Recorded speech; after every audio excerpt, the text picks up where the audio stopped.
Graça e a paz. Dando continuidade ao nosso curso básico de vida cristã, nós estamos no livro 3, Epístolas Paulinas 1, a carta aos Romanos. Capítulo 2, a justificação dos perdoados.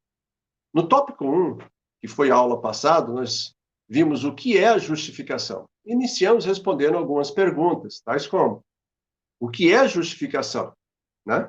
Então, nós vimos que é o ato pelo qual Deus declara posicionalmente justa a pessoa que a ele se achega através de Cristo Jesus. Lembrando, o caminho é Jesus. Depois, nós falamos que a justificação está relacionada com 3 pontos. Primeiro, a graça de Deus, que é a sua fonte. Segundo, o sangue de Jesus, que é a sua base. Terceiro, com a fé, que é o seu reino, ou melhor, que é o seu meio e condição de receptação. Depois nós respondemos a seguinte pergunta: o que é redenção? Vimos que redenção, amados, é a compra de um escravo no mercado de escravo e a sua imediata libertação. Outra pergunta que foi respondida: o que é propiciação? É a remissão, reconciliação e perdão do pecado do homem. E, por fim, nós respondemos o que é pecado. Olha, pecado é a violação da santidade de Deus. Amém?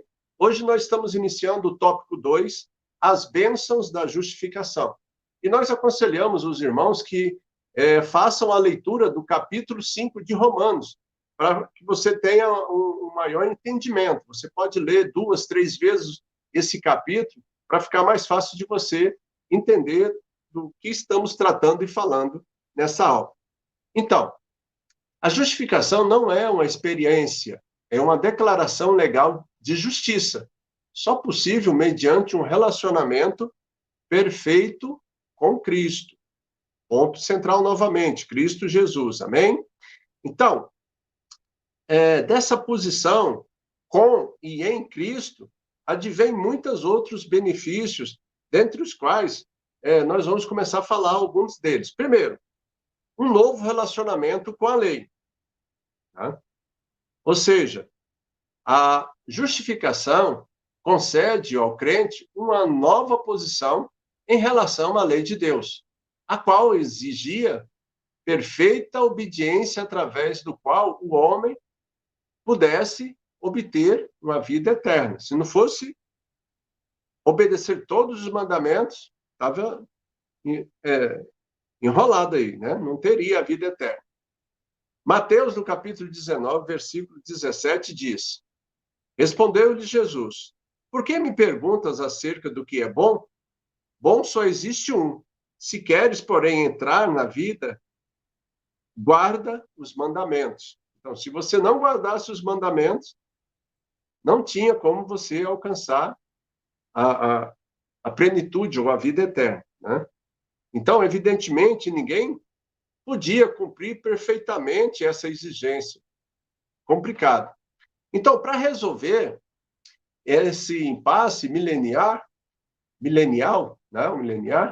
a solução divina não foi abolir a lei, não foi acabar com a lei, mas sim fazer com que Cristo, né, a cumprisse por nós, pois só ele estaria habilitado a obedecer e cumprir a lei em sua inteireza, completamente, ok? Romanos, no capítulo 10, versículo 4, diz: porque o fim da lei é Cristo, para a justiça de todo aquele que crê. Então, por causa da justificação, mediante a salvação, o homem tem livre acesso a Deus, tendo cumprido as exigências da lei mediante a identificação pela fé, com a obra, com a justiça de Deus. Então, nós somos e estamos identificados com Cristo. Tá? Amém? Atos, no capítulo 13, versículo 39, diz: e por meio dele, todo o que crê é justificado de todas as coisas das quais vós não pudestes ser justificados pela lei de Moisés.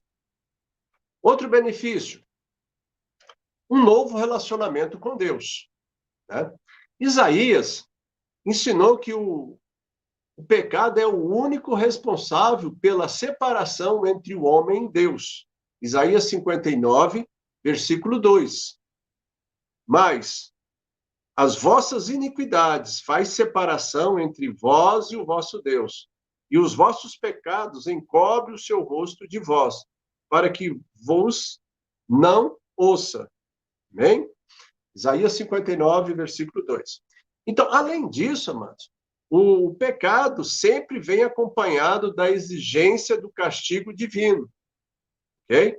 Então, mediante a justificação, no entanto, essa separação entre o homem e Deus é transformada em paz com Deus. E a ira de Deus contra o nosso pecado é removido com ele, legal e completamente. Okay? Então, é removida com ele, legal e completamente. Tá bom?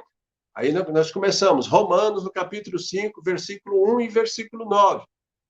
Diz: justificados, pois, mediante a fé, temos paz com Deus, por meio de nosso Senhor Jesus Cristo. Versículo 9. Logo, muito mais agora, sendo justificados pelo seu sangue, seremos por ele salvos da ira. Amém? Outro benefício, amados, a libertação da culpa pessoal. Olha, existe um sábio romano chamado Sêneca.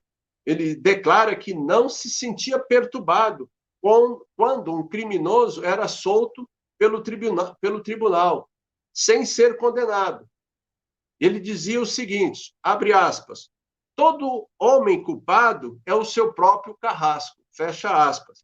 Ou seja, o carrasco, naturalmente, que ele está falando aqui, é a própria consciência de culpa que o homem tem, que vai ficar acusando ele. Então, por isso que ele se sentia tranquilo. Bem? Mas, mediante a justificação pela fé, todo cristão recebe a provisão divina que o liberta da culpa pessoal. Né? Então, ele não se sente mais esse peso da acusação sobre ele. Ele não sente mais, porque Deus remove isso.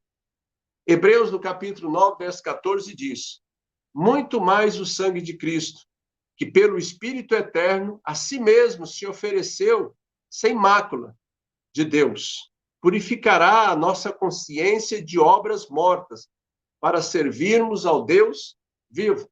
A palavra, então, confirmando aquilo que Paulo estava falando, ok? Então, quando alguém se arrepende do seu pecado e confessa e volta para Deus, toda e qualquer culpa de pecado é apagada. Deus não se lembra mais, né? Então, a solução para eliminar quaisquer sentimento de culpa pessoal, primeiro, é reconhecer aquela culpa, né? Segundo, confessar aquela culpa, abandonar aquele pecado ou aquele fracasso, crer sem questionar, sem duvidar na sua mente que Cristo pagou a dívida por todos os pecados, e tendo sido justificado pelo próprio Deus, ninguém, amados, ninguém mais poderá te condenar, né? Ninguém mais poderá te condenar. Amém? Então, lá em Romanos, no capítulo 8, versos 33 e 34, diz: quem tentará acusação contra os eleitos de Deus? É Deus quem os justifica. Quem os condenará? É Cristo Jesus quem morreu, ou, antes, quem ressuscitou, o qual está à direita de Deus e também intercede por nós. Amém? Então, aí fecha, né? Completamente. Outro benefício, uma nova perspectiva do porvir, do futuro. Né? A justificação pela fé nos liberta não apenas do flagelo do passado, mas também de todo o temor do futuro. O cristão pode confiar, né, ou com confiança encarar o futuro, sabendo que a qualquer momento poderá entrar na presença de Deus, purificado dos seus pecados e vestido com as suas vestes brancas da justiça de Cristo. E em Hebreus, no versículo 4, capítulo 4, versículo 16, diz que nós podemos entrar agora ousadamente diante do trono de Deus para buscar mantimentos para usar em tempo de necessidade. Amém? Sem acusação, sem impedimento. Ousadamente nós podemos entrar. E em Tito, no capítulo 3, versículo 7, diz: a fim de que, justificados por graça, nos tornemos seus herdeiros, segundo a esperança da vida eterna. Essa é a nossa posição. Nós temos que conhecer a palavra de Deus, amados, para nós tomarmos posse de todas as promessas que a palavra diz sobre cada um de nós, né? Ou seja, ali nós temos os nossos direitos, ali nós temos os nossos direitos, ali nós temos os nossos deveres. Mas se eu não manusear a palavra de Deus, se eu não meditar na palavra de Deus, como que eu vou conhecer? Ok? Mais um benefício, a justificação dos perdoados. Todas as bênçãos de uma vida vitoriosa nos são comunicados mediante Jesus Cristo, nosso Salvador e Senhor. Temos que ter isso em mente. E em Romanos, no capítulo 5, do versículo 12 ao 21, Paulo contrasta entre Adão e Cristo, ok? Por isso que nós orientamos no começo, para que você leia o capítulo 5 algumas vezes, para você entender isso, né? Nós temos que começar a meditar na palavra de Deus em nossos estudos, para que a palavra fique mais firme na nossa mente, né? Mas a tentativa aqui de comparação não é apenas entre a pessoa de Adão e a pessoa de Cristo. Temos que entender isso.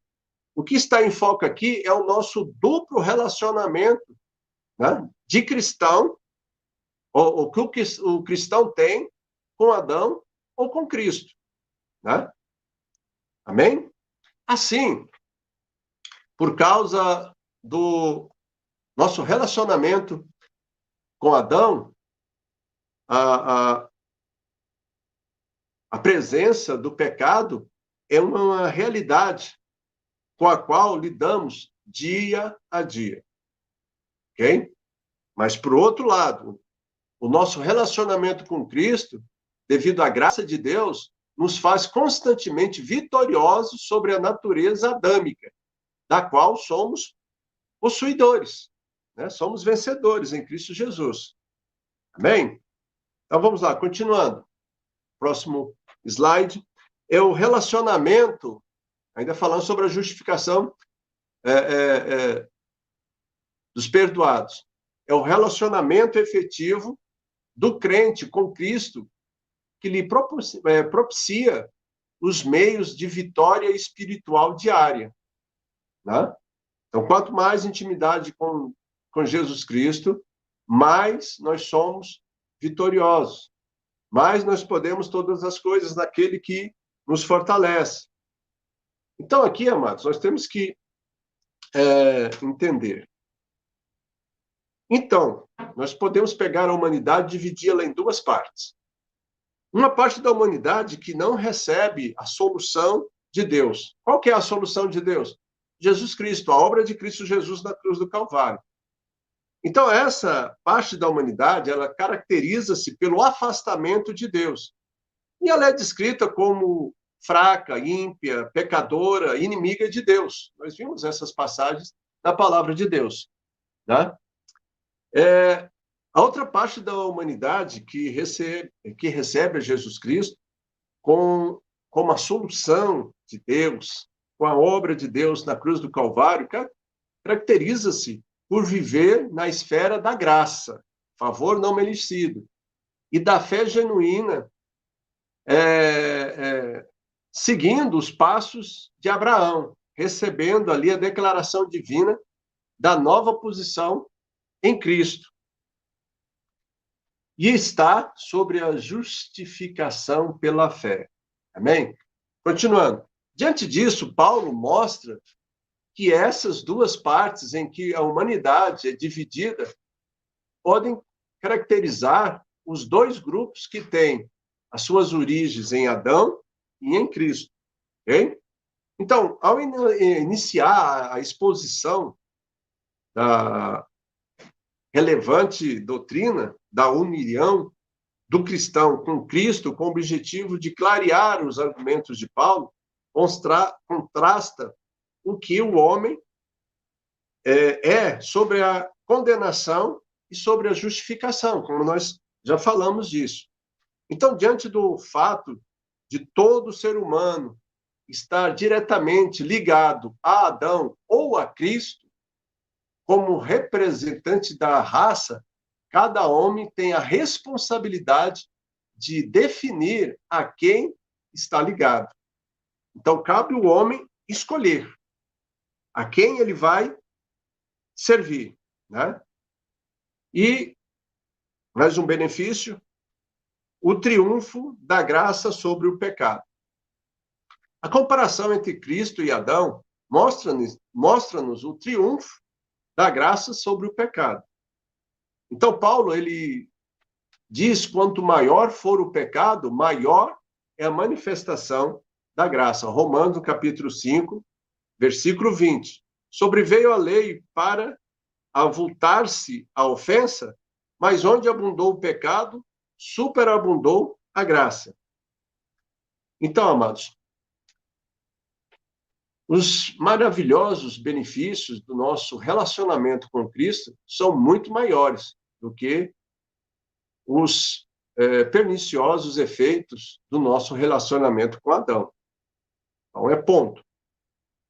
Então, ao contrastar Adão e Jesus Cristo, Paulo mostra o que herdamos de cada um deles. E nós vamos retratar aqui cada um deles. Primeiro, a condenação em Adão.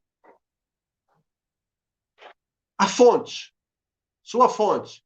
O primeiro Adão, Romanos capítulo 5, versículo 24. Entretanto, reinou a morte desde Adão até Moisés, mesmo sobre aqueles que não pecaram, e semelhança da transgressão de Adão, a qual perfigurava aquele que há de vir. Perfigurava aquele que há de vir. Amém? Segundo, sua extensão sobre todos. Romanos capítulo 5, versículo 12. Portanto, assim como por um só homem entrou o pecado no mundo, e pelo pecado a morte, assim também a morte passou a todos os homens, porque todos pecaram. A sua consequência, julgamento. Romanos 5,16, a parte A. O dom, entretanto, não é como no caso em que somente um pecou, porque o julgamento derivou de uma só ofensa para a condenação. Quarto, sua causa, a desobediência. Romanos, capítulo 5, versículo 19, também a primeira parte A. Por quê? Como pela desobediência de um só homem, muitos se tornaram pecadores. E quinto, seu efeito, a morte. Romanos, capítulo 5, versículo 21, a parte A. A fim de que, como o pecado reinou pela morte, assim de que, como o pecado reinou pela morte. Amém? E o último ponto para nós encerrarmos esse tópico, a justificação em Cristo. Primeiro, sua fonte, o último Adão. Romanos, capítulo 5, versículo 19, a parte B. Muito mais os que receberam a abundância da graça e o dom da justiça reinaram em vida por meio de um só, a saber, Jesus Cristo. 2. A sua extensão sobre muitos. Aqui nós começamos a observar uma diferença, né? No pecado é sobre todos, mas aqui a extensão é sobre muitos, porque você tem que escolher, tem que aceitar a obra de Cristo Jesus. Romanos capítulo 5, versículo 15, a parte B. Muito mais a graça de Deus, é o dom pela graça de um só homem, Jesus Cristo. Foram abundantes sobre muitos. Terceiro, a sua causa, a graça. Romanos, no capítulo 5, versículo 20, a parte B. Mas onde abundou o pecado, superabundou a graça. Último, quarto, seu efeito, a vida eterna. Romanos capítulo 5, versículo 21, a parte B. Assim também, reina-se a graça pela justiça para a vida eterna, mediante Jesus Cristo, nosso Senhor. Amém? Na próxima aula, nós estaremos entrando no capítulo 3, a santificação dos justificados. No tópico 1, o significado do batismo. Né? Então, amados, observe. Para você ter uma maior facilidade de entender esse capítulo, eu recomendo que você leia Romanos no capítulo 6, tá? Várias vezes também, para ficar fácil isso. Lá nós estaremos falando o que é santificação, tá? Qual o meio para a santificação, o que é o significado do batismo. Quarto, quais foram os batismos nas diversas, ou melhor, qual a forma de batismo nas diversas igrejas chamadas cristãs? Vamos entender isso também, os diversos tipos. E, por último, como alcançar uma novidade de vida, segundo Paulo. Ele também nos orienta sobre isso. Amém? Então, amados, para facilitar, né, a partir de hoje nós estamos recomendando também que você faça a leitura dos capítulos para ficar mais fácil. Nós vamos já falando sempre da próxima aula qual é o capítulo para você poder fazer um estudo dele. Mas não leia só uma vez, não. Leia no mínimo 3 vezes.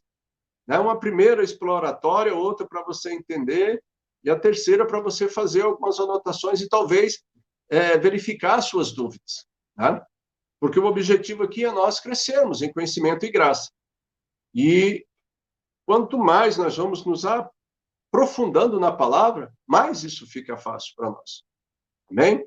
Espero que você tenha gostado. Não esquece de dar a sua sugestão. Isso aqui foi sugestão. Né? Essa questão foi sugestão de ouvintes que falou que eu poderia falar antes a respeito dos capítulos para ficar mais fácil a assimilação. Dê a sua opinião, dê o seu palpite, né? Comente com os seus irmãos, amigos, colegas, né? Leve ele a estudar também conosco essa palavra, né? Porque é uma maneira de nós estarmos evangelizando. É um ponto que nós temos a responsabilidade de levar a palavra de Deus a todas as criaturas, para que nós possamos também crescer em conhecimento e graça. Amém? Não esquece de deixar aí o seu like ou o seu dislike, né? E ajude aí nós atingirmos aí a meta até o final do ano de mais 20 pessoas para nós fecharmos 200, tá? Conto com o apoio dos irmãos e que Deus esteja abençoando e até a próxima terça-feira.